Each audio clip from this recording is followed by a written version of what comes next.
গায়ে পাথর পড়ে ওই দিকে ছটফট করে আল্লাহ, আমার আল্লাহ বলে জিব্রাইল যাও, যাই আমার নবীকে বলো শুধু একবার বদদুয়া করার দেরি, আমি এই জমিনকে উল্টায়া দিব, তায়েফের জমিনকে মিসমার করে দিব, আসমান থেকে আগুনের গোলা মারবো, তায়েফের জমিনকে সর্বশেষ করে দিব। কিন্তু আমার নবী বদদুয়া করেন নাই, দোয়া করেছেন একমাত্র আমরা আপনারা উম্মতের জন্য, ঠিক কিনা? যেই নবী রক্ত জড়াইল, আমার নবীকে পাথর মারতে মারতে একবার নয়, দুইবার নয়, তিনবার বেহুশ করেছিল। ওরে নবী পাথরের আঘাত সহ্য করতে না পাইরা জমিনের মধ্যে পড়ে যেত, বেহুশ হয়ে যেত। কাফেরের দলেরা নবীর মুখের মধ্যে পানি মেরে হুঁশ আনত, আবার দৌড়াইয়া দৌড়াইয়া পাথর মারত, এমন ভাবে পাথর মারত আমার নবীর গায়ে যখন পাথর পড়ে আমার কামলিওয়ালা নবীর হাড় পর্যন্ত দাগ হইয়া যায়, আমার কামলিওয়ালা নবীর মাথা ফাইটা যায়, আমার কামলিওয়ালা নবীর শরীর গোশত মোবারক থেতলে যায়। তারপরও বদদুয়া করে নাই, একমাত্র দোয়া করেছে। কারণ কি? কারণ কি? সবাই দুনিয়ার মানুষ, কেউ টাকার পাগল, কেউ দৌলতের পাগল, কেউ ঘরবাড়ির পাগল, কেউ ক্ষমতার পাগল। আর আমার নবী বলেন, ও আল্লাহ আমিও পাগল, তবে ওই পাগল নয়, আমি হলাম আমার উম্মতের পাগল, ঠিক কিনা? এই জন্য শায়র বলেন, নবী সারা নাই সাহারা, শোন দুনিয়া লা নবী সারা সাহারা, জান দুনিয়া লা নবী মোদের নয়নে মোহনী, নবী গহলার লা নবী সারা নাই সাহারা। সালাতুনিয়া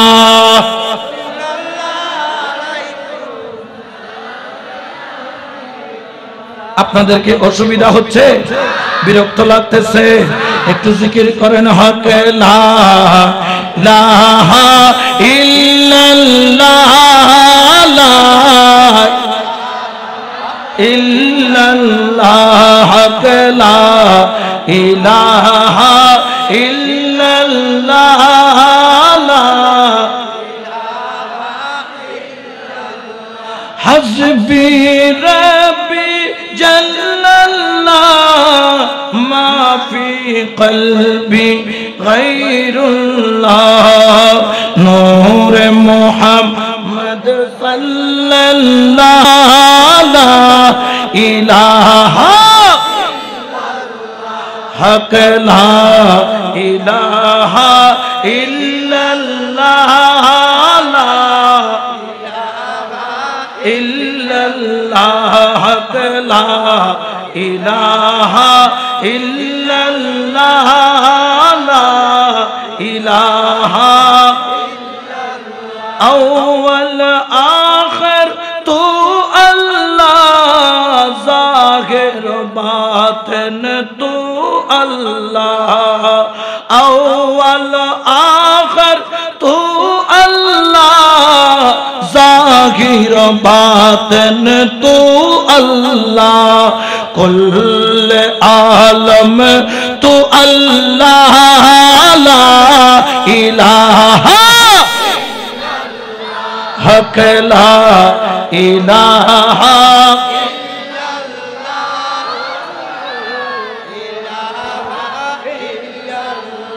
আমার রব্বুল আলামিন, আমার পরওয়ারদিগারে দু আলম পবিত্র কোরআনে ঘোষণা করেন, ওয়ালা সাউফা ইউতিকা রাব্বুকা ফাতারদা, ও আমার বন্ধু অচিরে আপনাকে এমন পরিমাণ নিয়ামত দেওয়া হবে, এমন পরিমাণ আপনার রব আপনাকে দিবেন, আপনি খুশি হয়ে যাবেন, আপনি আনন্দ হয়ে যাবেন, আপনার অন্তর খুশি হয়ে যাবে।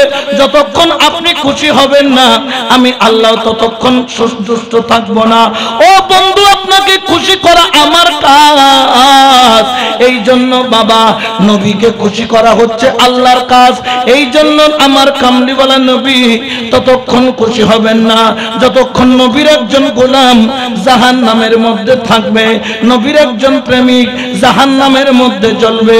ওরে তোমরা যারা সুন্নি, তোমরা যারা জিন্দা নবী মানো, তোমরা যারা হায়াতুন নবী মানো, তোমরা যারা নবীর শাফাআত মানো, তোমরা যারা নবীকে হাজির নাজির মানো, তোমরা যারা নবীকে নূর মানো, তোমরা বড় ভাগ্যবান, তোমরা বড় ভাগ্যবান। কারণ তোমাদের জন্য হয়তোবা দুনিয়ার কোনো বন্ধু নাই, দুনিয়ার কোনো বান্ধব নাই, দুনিয়ার কোনো প্রেমিক নাই, দুনিয়ার কোনো ক্ষমতা নাই, কিন্তু আমার নবী বলে উম্মত তুই আমাকে বলিস নাই, কাল কিয়ামতের ময়দানে আমি নবী তোরে বলবো না, ঠিক কিনা? ওই নবী পাইলে আর কিছু দরকার আছে? ওরে আল্লাহর বান্দা নবীর উম্মত একবার চিন্তা করো, যেই দিন কিয়ামতের ময়দান কায়েম হবে, আল্লাহ পবিত্র কোরআনে বলেন ইযা যুলজিলাতিল আরদু জিলজালাহা ওয়া আখরাজাতিল আরদু আথqalaha ওয়া ক্বালাল ইনসানু মা লাহা। আল্লাহু আকবার বলেন। আমার আল্লাহ বলেন জমিন যখন কম্পন করাবো, কম্পন করানোর মতো কয়েকদিন আগে তুরস্কের মধ্যে ভূমিকম্প হলো, এমন কোন বাবা নাই চোখের পানি ছাড়ে নাই, এমন কোন মুসলমান নাই চোখের পানি ছাড়ে নাই, এমন কোন মসজিদ নাই দোয়া করা হয় নাই। এটা তো কিয়ামতের জলজালার তুলনায় কিছুই নয়।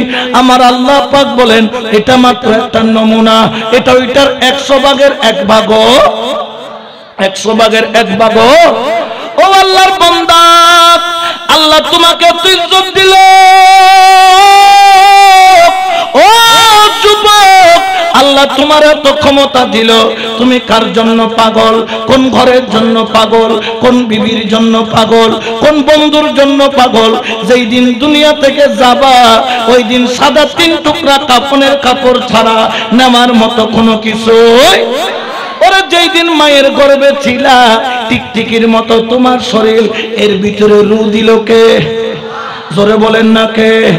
টিকটিকির শরীর থেকে যখন কোন রকম 100 গ্রাম হলা, 150 গ্রাম হলা, সেখানে দেখা গেল আল্লাহ পাক উত্তম আকৃতি দান করলেন, আল্লাহ পাক তোমার জন্য পাহারাদারি করলেন, আল্লাহ ফেরেশতা নিয়োগ করলেন।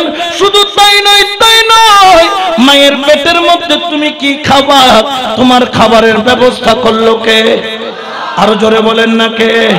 ওরে আল্লাহ কত মহান, মায়ের পেটটা তোমার জন্য ঘর বানায়া দিল। আল্লাহ বলে এমন ঘর বানাইলাম যেখানে ঠান্ডাও লাগবে না, গরমও লাগবে না, তাপমাত্রা যতটুকু দরকার আমি তোকে ওই মায়ের গর্ভের মধ্যে সেই তাপমাত্রা দিলাম। কারণ শুধু নবী তোরে ভালোবাসে তা নয়, আমি আল্লাহ তোরে ভালোবাসি। উচ্চ আওয়াজে বলেন সুবহানাল্লাহ। এই আল্লাহর বান্দা, মায়ের গর্ভের মধ্যে যখন ছিলা খানা কি গাল দিয়া খাইতা না নাভি দিয়া? আল্লাহ গো, আল্লাহ তুমি মুখ দিয়া কেন খাওয়াইলা না? আল্লাহ বলে বান্দারে তোরে তো গর্ভের মধ্যে খাওয়াইছি রক্ত, রক্ত খাওয়া হারাম, এই জন্য তোরে মুখ দিয়া রক্ত খাওয়াই নাই। আল্লাহ একটা রাবারের পাইপ তোমার নাভির সাথে জয়েন করে দিল, মায়ের নাভির সাথে, ওইখান দিয়া খাবার পাস করলো। কেন কেন কেন? আল্লাহ বলেন জবানটা রেখেছি। ও না, ও আমার বান্দা, তোর জবানটা রেখেছি একমাত্র আমি আল্লাহ জিকির করার জন্য। এই জবান দিয়া আল্লাহ জিকির করবি, এই জবান দিয়া মুস্তাফার প্রশংসা করবি। উচ্চ আওয়াজে বলেন সুবহান। ও যুবক, এই জবান দিয়া কতই না তুমি মিথ্যা কথা বলো, এই জবান দিয়া গাজার মধ্যে টান মারো, এই জবান দিয়া তুমি মদের বোতল টানো। তোমার মতো পাপী আর কেউ নাই দুনিয়ায়। একবার কি তোর মনে হইল না এই জবান দিয়ে আল্লাহ তোর রক্ত পর্যন্ত খাওয়াইল না? কারণ কি? কারণ কি? জবানের পবিত্রতা আছে কি নাই? আরো জোরে বলেন না আছে কি নাই?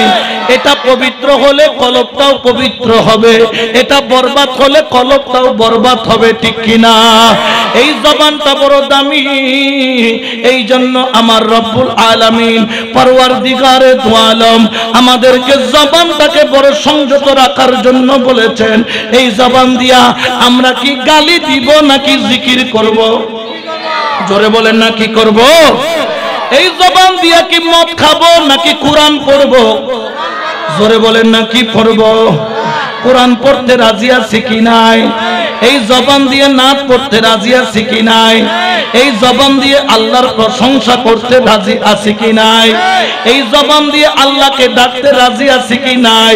যদি তুমি ওয়াদা করো খোদার কসম কাল কিয়ামতের ময়দানে তোমার কোনো চিন্তা নাই, চিন্তা নাই, চিন্তা নাই। কেউ তোমার পক্ষে থাকুক আর না থাকুক, আমার হযরত শাহ সুফি হারি ফকির রহমাতুল্লাহ আলাইহি তোমার পক্ষে থাকবে, আমার নবী রাহমাতাল লিল আলামিন তোমার পক্ষে থাকবে, ঠিক কি না? ওরে আমার কামলি ওয়ালা নবী, ওই রহমাতাল লিল আলামিনের ছায়া যদি থাকে দুনিয়ার কোন বটবৃক্ষের ছায়া তোমার প্রয়োজন হবে না। যে কথা বলতেছিলাম, এই জবানকে যদি পবিত্র রাখতে পারো তোমার মতো দামি কেউ নাই। এই জবানকে পরিষ্কার রাখতে পারলে তোমার মতো মজবুত কেউ নাই।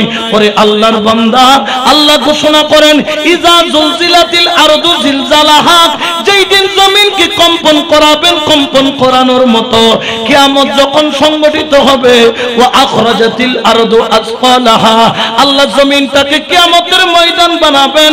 জমিনের মধ্যে মানুষ দাঁড়ায়া অবাক হয়ে যাবে, কোথায় আসলাম, কোথায় আসলাম। ওয়া ক্বালাল ইনসানু মালাহা, মানুষ বলবেন এটা কোথায়, এটা কোন জায়গা। ইয়াউমা ইযিন তুহাদ্দিসু আখবারাহা, সেই দিন আমার আল্লাহ পাক বলবেন এটার নাম হলো কিয়ামতের ময়দান, ঠিক কি না? এই আল্লাহর বান্দা দুনিয়ার জন্য সুন্দর একটা বাড়ি বানাইলা, পাকা দেওয়াল দিয়া ইট দিয়া টাইলস বিছাইয়া বাড়ি বানাইলা, কিন্তু আমি জিজ্ঞেস করতে চাই তোমার এই বাড়ি কবরে যাবে, তোমার বিবি কবরে যাবে, তোমার আপনজন ছেলে, যেই ছেলের জন্য তুমি জায়গা বিক্রি করেছো, যেই ছেলের জন্য তুমি দুনিয়ার মধ্যে সমস্ত কিছু ত্যাগ করেছো, ওই ছেলে তোমার কবরে নিয়ে যাবে, কিন্তু তোমার কবরের মধ্যে একটা রাত তোমার সাথে থাকবে। ও আল্লাহর বান্দা, একবার কি চিন্তা করেছো, বিবেককে কি প্রশ্ন করেছো? কবর তো যাব, কোন সম্পদ জোগাড় করলাম কবরে নেওয়ার জন্য? একজন বলে হুজুর আমার গাড়ি আছে, গাড়ি তো কবরে যাই না। একজন বললেন জমি আছে, এসালম গ্রুপকে জমি দিলাম, কোটি কোটি টাকার মালিক হইলাম, জমি তোমার কবরে যাবে না, টাকা তোমার কবরে যাবে না, ক্ষমতা তোমার কবরে যাবে না। আমার আল্লাহ বলেন দুইটা জিনিস নিয়ে আসবি, একটা হলো ওয়া কুলুবিকুম, একটা হলো ওয়া আমালিকুম, একটা হলো পরিষ্কার কলব, একটা হলো নেক আমল। এই দুইটা জিনিস নিয়ে আসবি। এই জন্য পরিষ্কার কলবের জন্য আমার হযরত শাহ সুফি হারি ফকির রহমাতুল্লাহ আলাইহির মতো ওলি আল্লাহর দরকার, আর নেক আমলের জন্য আল্লাহর ঘর মসজিদ এবং মাদ্রাসার দরকার, ঠিক কি না? আল্লাহু আকবার।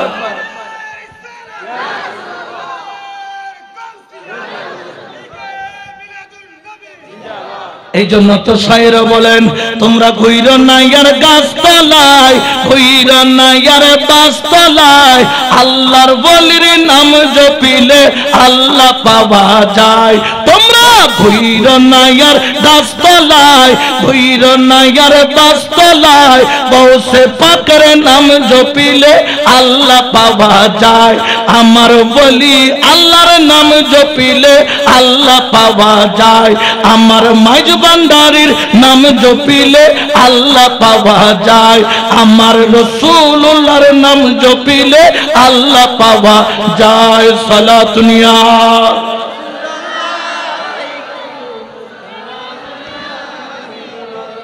কিয়ামতের ময়দানে যদি এক ট্রাক টাকা নিয়ে যান কাজে আসবে? এখানে ঘুষ চলে, টাকা চলে? বাবারে বাবা, কিয়ামতের ময়দানে তুমি কি নিয়ে যাবা? ওই কিয়ামতের ময়দান যেই ময়দানে তোমার মাথার এক বিগত উপরে 12 সূর্যের তাপ যখন পড়বে রে বাবা, ওর মাথার মগজ সেকেন্ডের মধ্যে ভাতের মার যেভাবে উতরায়,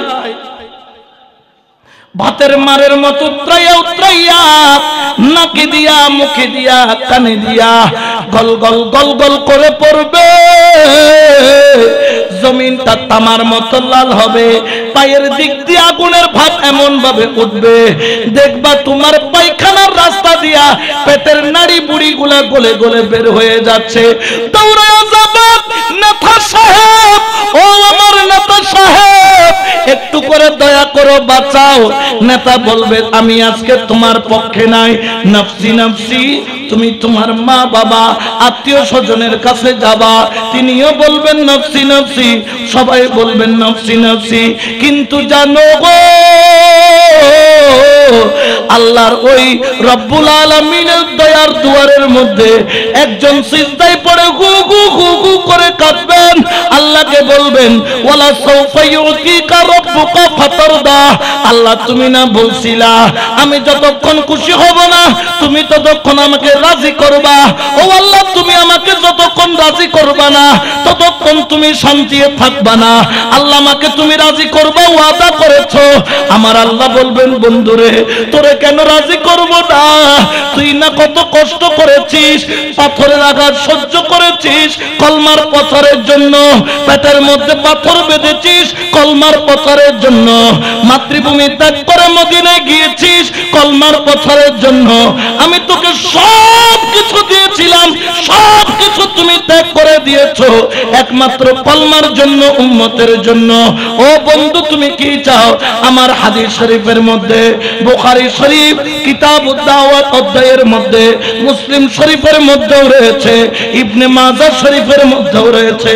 ওয়া আন আবি হুরায়রা রাদিয়াল্লাহু তাআলা قال ان رسول الله সবাই বলেন সাল্লাল্লাহু আলাইহি ওয়াসাল্লাম قال لكل نبي دعوة مستجابة يدعو بها واريد ان اخطب الدعوة الشفاعة لأمتي في الآخرة। উচ্চ আওয়াজে বলেন আল্লাহু আকবার। ওরে এত দয়ার নবী কোথায় পাবা? এত মায়ার নবী কোথায় পাবা? ও 14 ফেব্রুয়ারির পাগল, ও ভ্যালেন্টাইন ডের পাগল, একবার কেন নবীর পাগল হইতে পারলা না? একবার কেন ওলির পাগল হইতে পারলা না? আল্লাহর কাছে কাইদা বলবেন, আল্লাহ সবাইকে তুমি একটা সুপ্রিম পাওয়ার দিয়েছিলা, ট্রাম্প কার্ড দিয়েছিলা, যেই কার্ড একবার ব্যবহার করা যায়, দুইবার ব্যবহার করা যায় না। সব নবী তাদেরটা ব্যবহার করেছে, কিন্তু আমি নবী ব্যবহার করি নাই।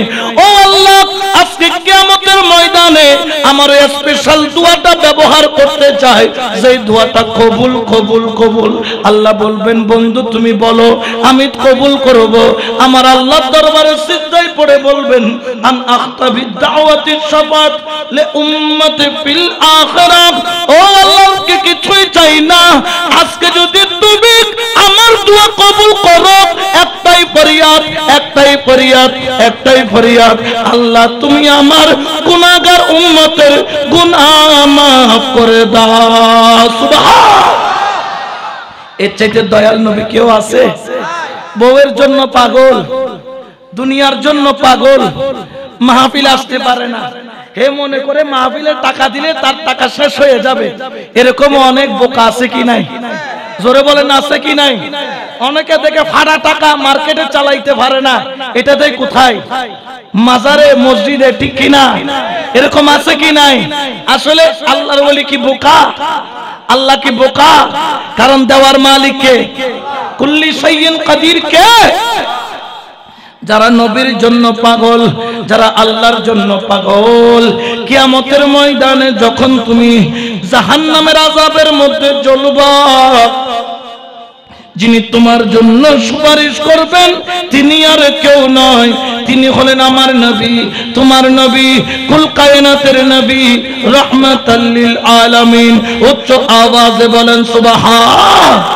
এই জন্য শায়র বলেন, রাসূল আমি তোমায় না চিনিলে তোমার কি আসে যায়, মোরা তোমায় না চিনিলে তোমার কি আসে যায়, দোনো জাহান তোমারি নূরি কদমে লুটায়, দোনো জাহান তোমারি নূরি কদমে লুটায়। ইয়া রাসূলুল্লাহ ইয়া হাবিবাল্লাহ ইয়া রাসূলুল্লাহ या हबीब अल्लाह या रसूल अल्लाह या हबीब अल्लाह या रसूल अल्लाह या हबीब अल्लाह।